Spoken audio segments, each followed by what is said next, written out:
a podcast that talks about music, movies, sports, and news. To know the people, promoting and sharing with the world a beautiful story. This is Frail Fragments Monster Closet.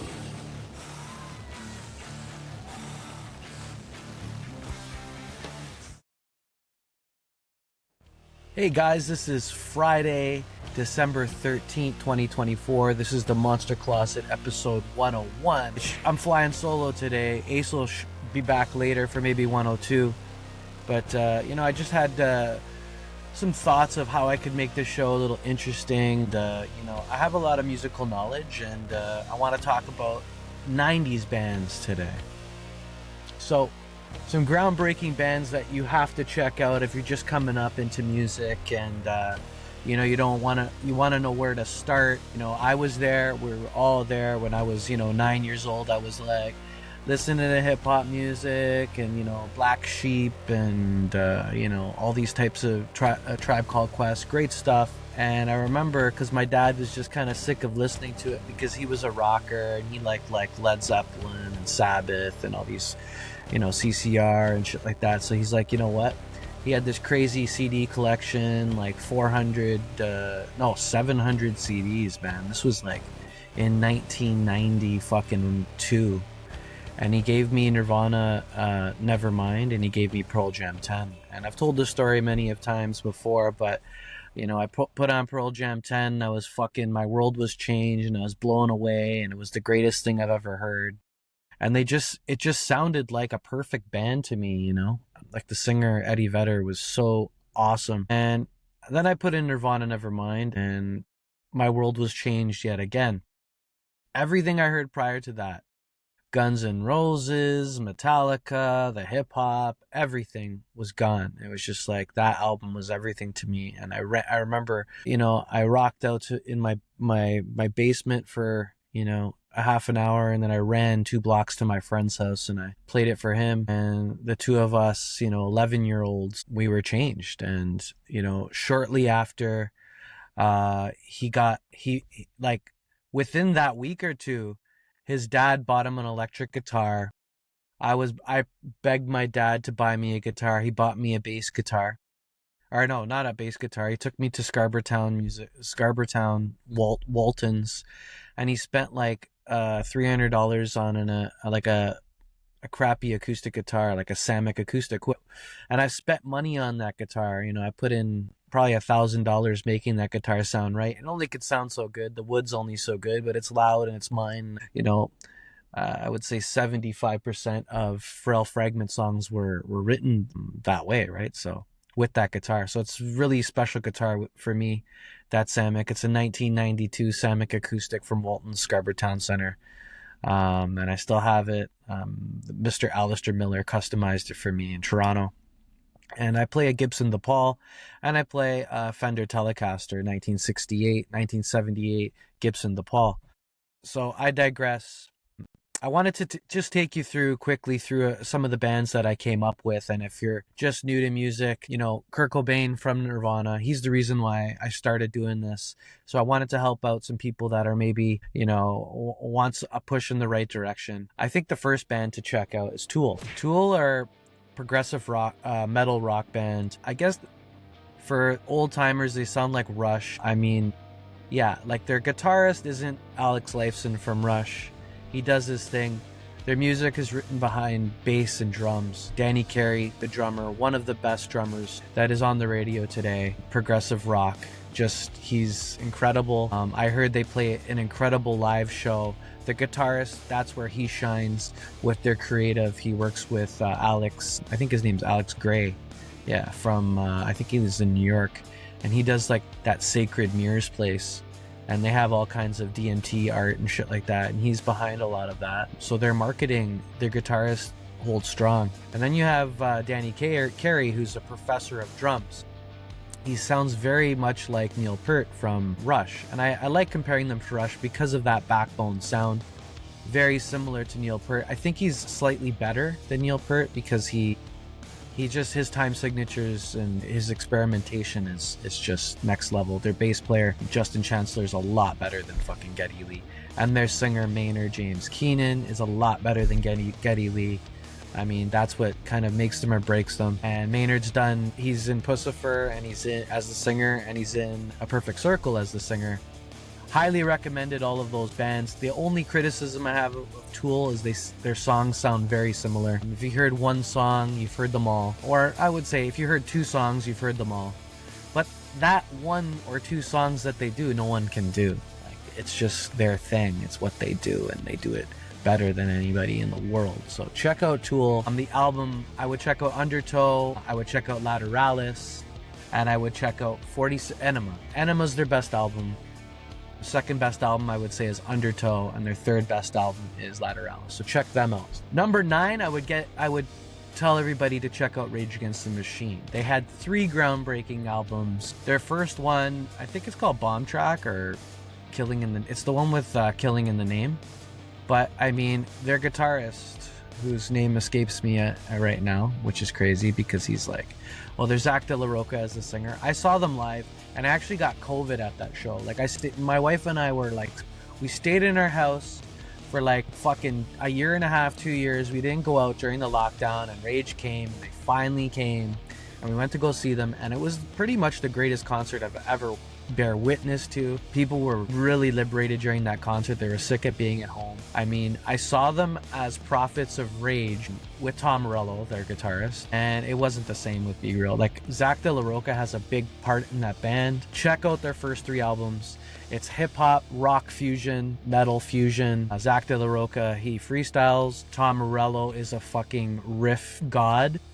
He just comes up with cool riffs. He's very innovative on the guitar. He can move his hands really fast. He's a lot better than I thought he was. And Tim, their bass player, he's just always in the pocket. He didn't make a mistake during that live performance. Unreal, crazy shit, bruh. So check out Rage Against the Machine. Third, I would do Korn. Korn kind of changed the game in metal. Their first 2 albums are really fucking raw. The self-titled one and Life is Peachy, the second album.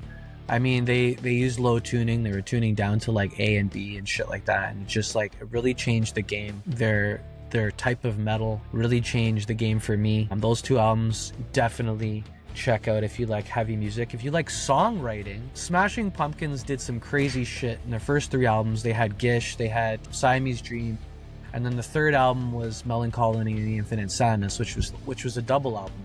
But those 3 are really special. Check them out. Some great songwriting, some great guitar ideas and arrangements. You know, Jimmy Chamberlain's on the drums too, who's a fucking killer. And my criticism of that band would be the singers. I'm not the biggest fan of Billy Corrigan as a singer, but as a songwriter, he's incredible. So check out Smashing Pumpkins, Gish, Siamese Dream, and Melancholy and the Infinite Sadness. Next up, I would check out Pearl Jam. I mean, check out Pearl Jam 10. It was a groundbreaking album in 1991. I think it sold like 12 million copies in a year. I mean, there's some fucking crazy anthems on that. Alive, Even Flow, Jeremy. You know, like the whole album. Black is my favorite song by Pearl Jam. I think Eddie Vedder is the best living singer for rock and roll on the radio right now. I mean, all the great ones have pretty much killed themselves, which is sad. But I mean, Pearl Jam really couldn't bounce back. They were a manufactured band who came together as Mary Lovebone, and they came across one of the best singers in Seattle, Eddie Vedder. They formed a band and they took off, and they recorded like one of the best albums of the 90s, 10. And Versus is all the shit left over, so that's worth checking out too. That's their second album. I don't want to go too much into Pearl Jam because I think they're very overrated. Those 2 albums, that's my criticism of them. I think they have the greatest singer alive for rock and roll right now. But I mean, those 2 albums were amazing, but then they haven't written much great music in the last 30 years. So check out those 2 albums, really groundbreaking albums. The next band would be Alice in Chains. Lane Staley, their original singer, killed himself of a heroin overdose. Jerry Cantrell, their main writer, is still in Alice in Chains, and he goes off on his own and does great side projects as Jerry Cantrell as well. So I mean, they're probably arguably the best band of the 90s, right? And they're still playing. One of the tightest bands I've ever seen. I've seen them like 3 times in the last 10 years, and they fucking don't miss a beat. That band is incredible. The singer that they have now, he can do Lane Staley perfectly. It's just my criticism of Alice in Chains is when they're trying to write new material, the new singer, whatever the fuck his name is, he doesn't really know what to do. And I don't think their newer stuff is very strong. But I mean, their first album, Facelift, their second album, Dirt, and their third album, Jar of Flies, and their fourth album, Grind, all of their full-length albums with Lane Staley are fucking incredible. So check out Alice in Chains, one of the best bands of all time, really. Okay, so after that, I'm gonna throw in a guilty pleasure of mine. If I were to be a band, I would be Deftones. I love Deftones. They're a great fucking metal band. They have like 6 or 7 albums. They're still writing kick-ass music. They're still touring. They're on tour now with System of the Down this summer. They're coming out with a next show, second show in Toronto, because they were selling tickets for like $270 each, and they sold out in fucking 2 hours in a pre-sale, right? But Deftones, check out all of their albums. They're really sexy metal music. Frail, Fragment, all of these bands have influenced Frail, Fragment, but I think Chino Marino, the singer of Deftones, is I've taken a lot of his gifts and I've made them my own, and I've ran with them, and I love their sound, and I think they're, it's a melodic voice with heavy instrumentation, and he has a fucking killer scream.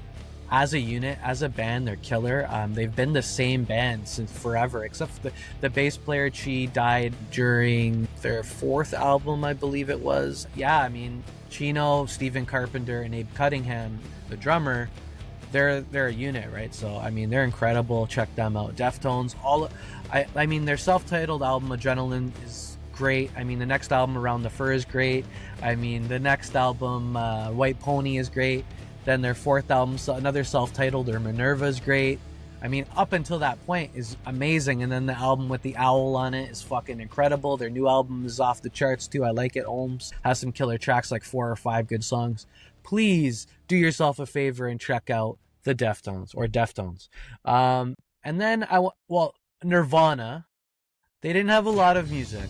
I mean, but there was something about Kurt Cobain's voice and his songwriting and his simplicity. His songs are so easy and they conveyed so much power. And I mean, I liked all of their albums. All of their albums were really sloppy.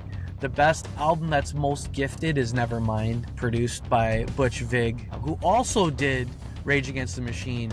And Rage Against the Machine, People of the Sun album, their 2nd album, is the best album sonically I've ever heard. So check that out. Hats off to Butch Vig, who's the drummer of Garbage. Just throwing like fucking knowledge on you guys. Yeah, like Nirvana, David Grohl, best rock and roll drummer in my opinion. I'm not a fan of the Foo Fighters too much, but I mean, they are Nirvana. Check out Nevermind. I would check out their Bleach. Their first album is sick, and In Utero, man, and the last album before Kurt blew his brains out. So I mean, that album.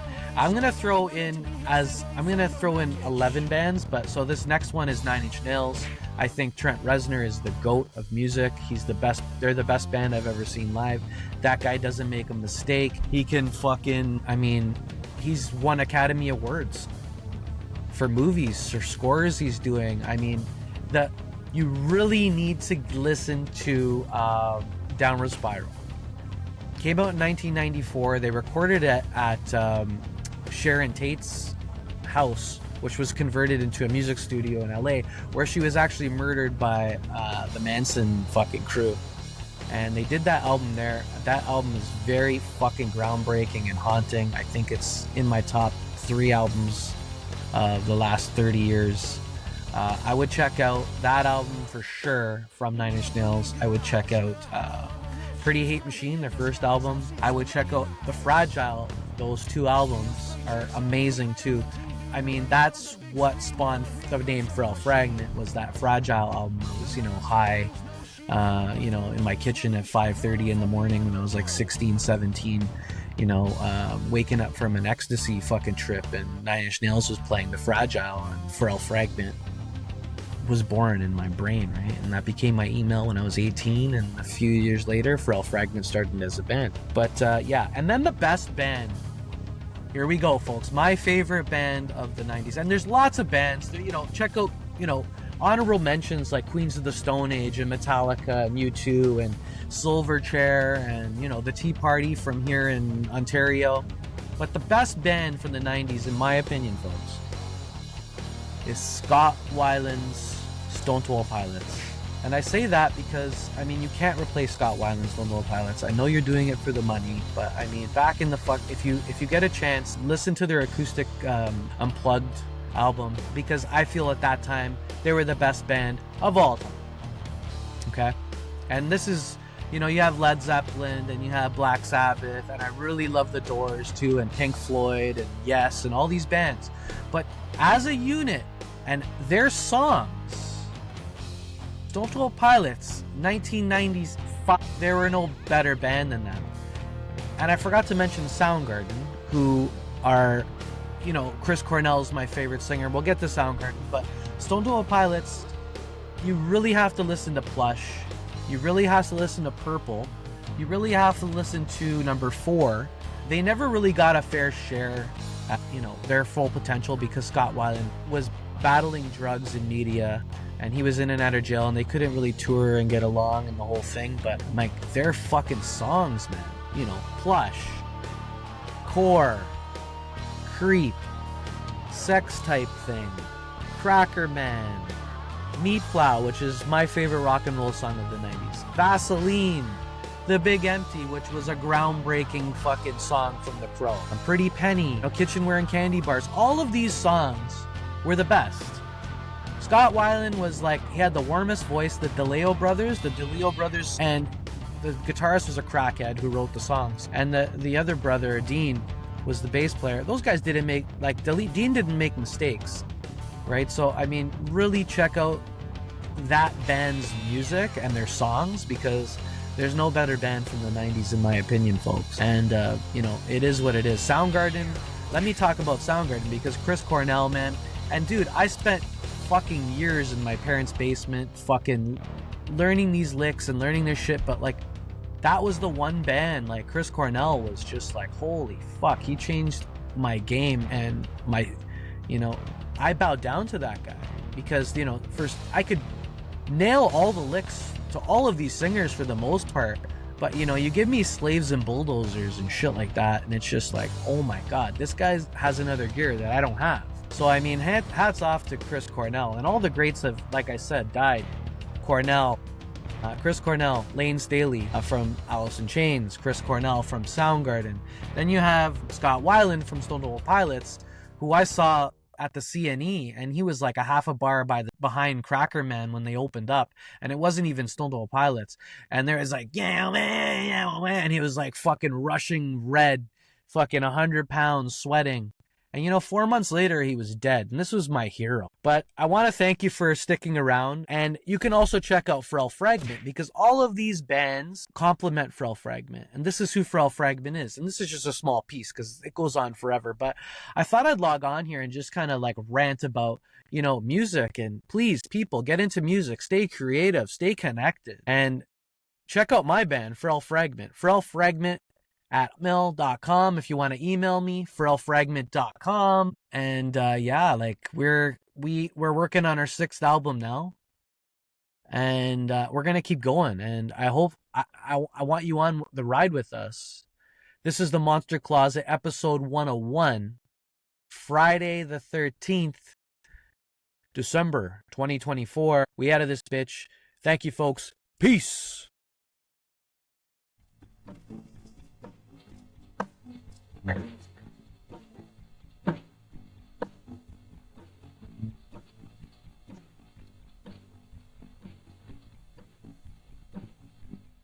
So far away, and that's what I see through your eyes. It's almost surprised I've been blind for so long. Another one dies, and you help me see. Connection, affection, I'll pretend to be your friend, really. revenge. They don't need to show the way. Happy birthday. Lovely time. Take over me. Lovely time. Take over me.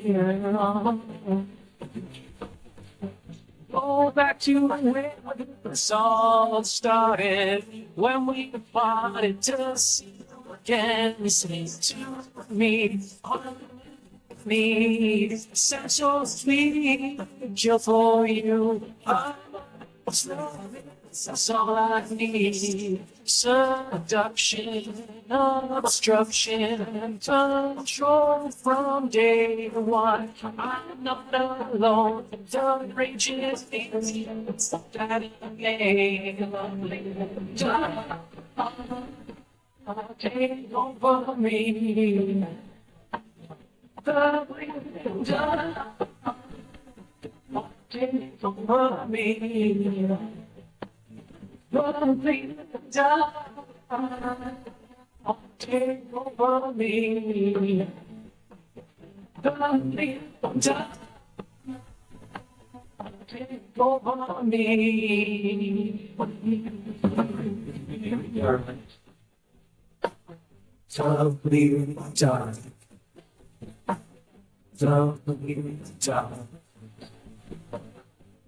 lovely time.